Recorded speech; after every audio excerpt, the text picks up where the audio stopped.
gente tinha, na primeira turma que teve na Casa Hoffman, vocês conhecem o espaço, a gente tinha bolsistas, eram pessoas, artistas da cidade que recebiam uma bolsa para trabalhar lá.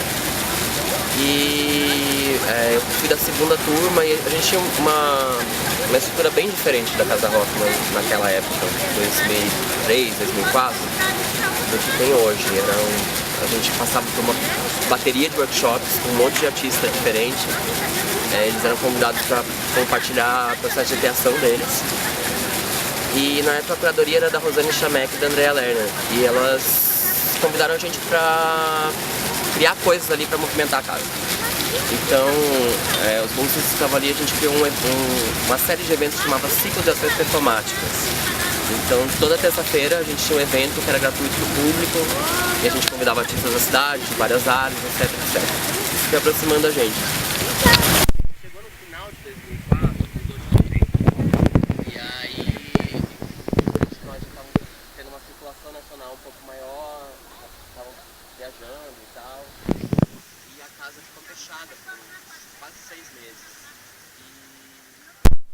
O que aconteceu foi que a gente tinha uma certa visibilidade, a gente queria um projeto da prefeitura para casa, a gente apresentou um projeto para eles, a gente foi convidado para apresentar um projeto e não tinha resposta sobre aquilo. E a gente era sempre os meninos da Casa Hoffman. Os meninos da Casa Hoffman vão apresentar não sei aonde e tal, e a gente entendeu que a gente estava fazendo propaganda para a prefeitura. Tipo, sem um projeto acontecendo ali. Então a gente sentiu que era o momento de dar um nome para aquilo que a gente já estava fazendo.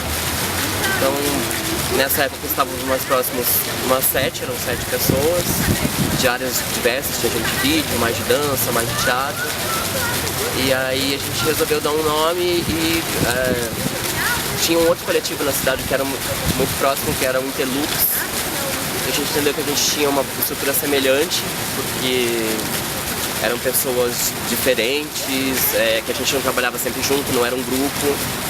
Então a gente resolveu chamar de coletivo e o Couve-Flor tinha um pouco essa ideia de que, por causa da Couve-Flor mesmo, você pega uma partezinha e ela parece com o todo, mas são partes independentes e meio que lembram o cérebro, então a gente estava pirando nisso aí. Então ficou Couve-Flor Mini Comunidade Artística Mundial, porque a gente tinha essa ideia de ser mini, mas de expandir, de não ficar fechado num circuito pequeno, de criar diálogo com outros artistas da cidade, de fora da cidade, enfim, tinha foi daí que veio.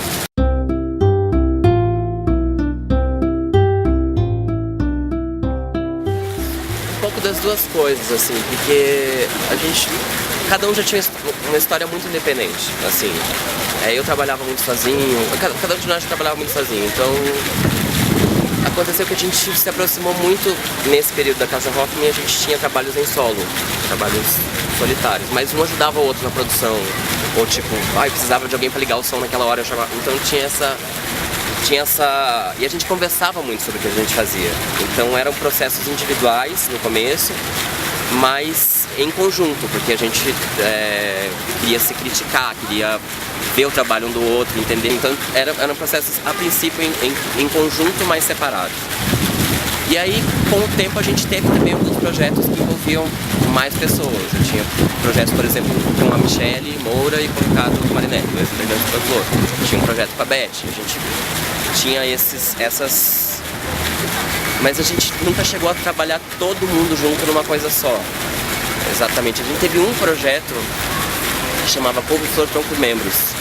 E tinha um monte de desdobramentos, assim. Mas era um processo assim, que a gente se unia pelo blog, mas aí já tinha gente morando fora, então muito trabalhando online. A gente trabalhou muito tempo por e-mail, por Skype, porque daí um estava viajando, o outro voltava. E muito em parcerias com outros artistas da cidade, então a gente tinha sempre esse interesse de conversar com gente de outras áreas. Então teve alguns parceiros que tiveram muito próximos durante muito tempo, tipo a Alessandra Aro, que é uma fotógrafa, agora está morando em São Paulo, a Fábia Regina, que é uma iluminadora, diretora de teatro, ela trabalhou em vários projetos com a gente. Então era meio essa sequência, eram processos às vezes individuais, às vezes em grupos, às vezes em pequenos grupos, às vezes com outras pessoas de fora. Teve muita essa mobilidade, assim.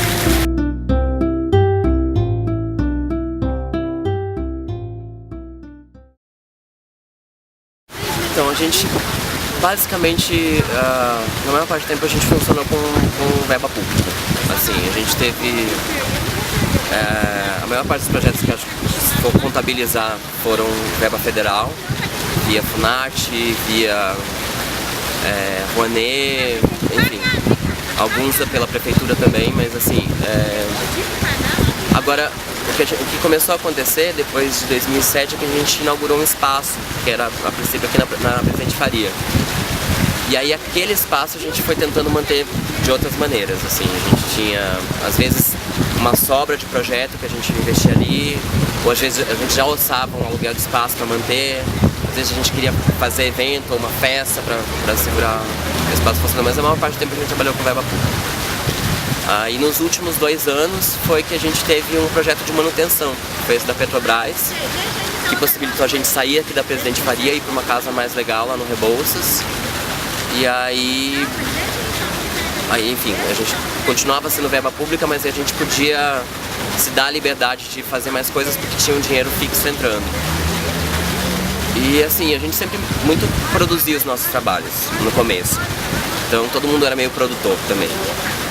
Nesses últimos 2 anos, eu acho que o que segurou muito as pontas foi que a gente achou um produtor que a gente podia confiar também artisticamente, que era o Wellington Guitti, da Expressão Produção, que coordenou esse projeto, foi o diretor de produção desse projeto. E porque a gente já estava numa situação assim, que estava todo mundo, cada um morando num lugar. Então, o que aconteceu foi que a gente precisou dele para centralizar muitas das funções, de administrar espaço, de fazer prestação de contas, de coletar nota, etc. Então, nesses últimos 2 anos foi que a gente teve um produtor efetivamente, e foi uma experiência nova e foi incrível pra gente, assim, não tinha rolado, não tinha acontecido.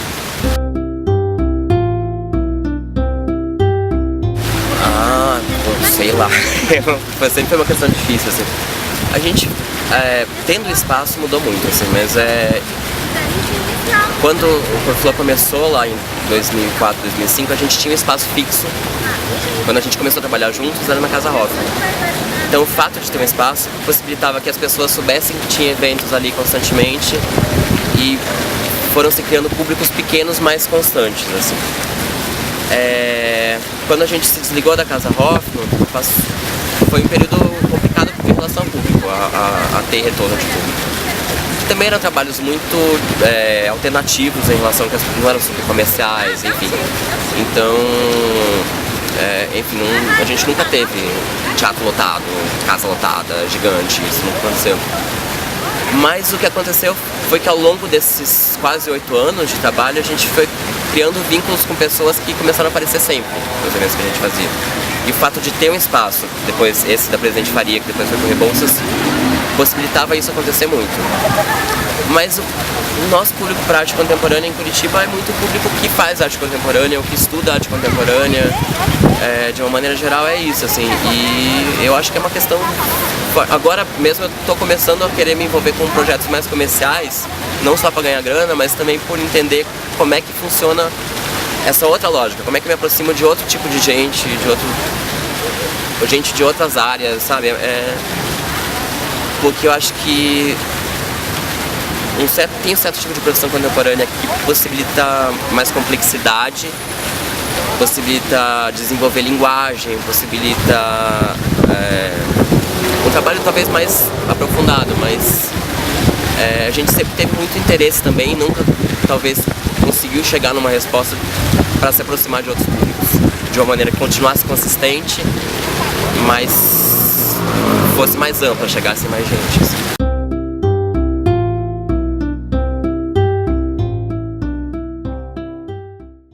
Então, a gente estava, como eu falei, nesse projeto de manutenção, a gente teve 2 anos de grana fixa nos sustentando. Então, assim, sustentando o nosso trabalho, né? Só nos sustentando. E no final do 2º ano foi que a gente estava percebendo que a gente tinha espaço para manter, que cada um estava desenvolvendo coisas muito diferentes, estava em pesquisas muito diferentes mesmo, e assim, no final do 2º ano, morando aqui em Curitiba, tinha eu e o Ricardo. Então tinha essa manutenção, tava se tornando um trabalho pesado pra gente, porque às vezes sempre foi um trabalho duro, a gente sempre trabalhou pra caralho, mas ali tava ficando pesado sem ter satisfação pessoal, sabe? E até foi engraçado, na verdade, assim, porque chegou num dia, eu mandei um e-mail pra todo mundo, falei, gente, vamos acabar esse troço, pelo amor de Deus, tipo, já deu, vamos entender aqui, tá bom? E a gente nunca tinha tido uma decisão unânime, porque sempre foi tudo muito discutido, assim, cada coisinha, vamos decidir logo, vamos decidir jornal, vamos, tudo, sempre foi muita discussão, e que era muito bom, na verdade, porque foi nos permitindo a todos, acho que, tomar decisões com muita complexidade, sabe? Ver muito vários lados de cada situação e etc. Mas nesse momento rolou esse e-mail, aí foi unânime, todo mundo falou, sim. Foi uma sequência de e-mails, todo mundo concordando. E foi legal que a gente tomou essa decisão naquele momento, porque a gente teve mais um ano para completar o projeto, então a gente parou na metade do primeiro ano e a gente tinha, no segundo ano a gente tinha uma circulação, tinha uma produção, tinha um monte de coisa para fazer, tinha que se desligar do espaço, tinha que dar um final para as coisinhas que a gente tinha, equipamento, não sei o quê. Então foi o tempo da gente se planejar e continuar amigo, porque se tivesse continuado hoje, por exemplo, não sei como é que tá, acho que a gente já tá numa crise insuportável. Mas foi legal, porque, assim, e também a gente não terminou numa brigona, sabe? Terminou... Que bom. E eu acho que também foi de sentir que, assim, o Couve-Flor sempre teve muito uma proposta de ajudar a construir uma cena artística forte aqui em Curitiba. A gente tinha esse propósito de ajudar a criar espaços de diálogo entre quem está produzindo arte aqui, trazer artistas de fora, viajar com os nossos trabalhos, criar ligações entre artistas aqui para que eles possam ir para fora. Então, e a gente foi sentindo também que tinha muita coisa acontecendo aqui já, nesse ponto. Então, estava começando a Casa Selvática, com outro espaço que tem ali no Rebouças agora. O espaço da Cintia Napoli estava produzindo um monte de eventos. Então, acho que também foi um ponto que a gente sentiu de, tipo, nosso trabalho não é mais tão necessário aqui, sabe? Deu pra terminar com a consciência limpa e bem, assim. Foi isso que aconteceu. E aí a história foi assim, nossa primeira ação pública, quando a gente decidiu chamar Couve-Flor, a gente resolveu sair todo mundo vestido de noiva. E aí, quando a gente resolveu encerrar, cada um fez a sua cartinha, a gente publicou lá no Facebook, contando a sua versão no final, e a gente fez todo mundo de viúva, ficou bem bonitinho, amarrou magistralmente. Sim, deixa eu lembrar que eu fiz depois. Sim, a gente teve outros trabalhos, assim, eu voltei a trabalhar com a Beth, num projeto que ela está fazendo de rádio, Elizabeth Kinga. Ajudei ela nesse comecinho, tem um outro projeto com o Ricardo, mas é muito diferente de fazer sem o peso da marca Couve-Flor, assim, porque é a gente trabalhando entre a gente sem a responsabilidade de manter, assim, a gente continuou, então continuamos fazendo algumas coisas juntos, assim, mas agora também a gente está muito distante, então, tipo, geograficamente mesmo, então um pouco menos, pode ficando mais raro, mas existe, tá bom? Vem, gente, vem aqui, vamos fazer fotinha.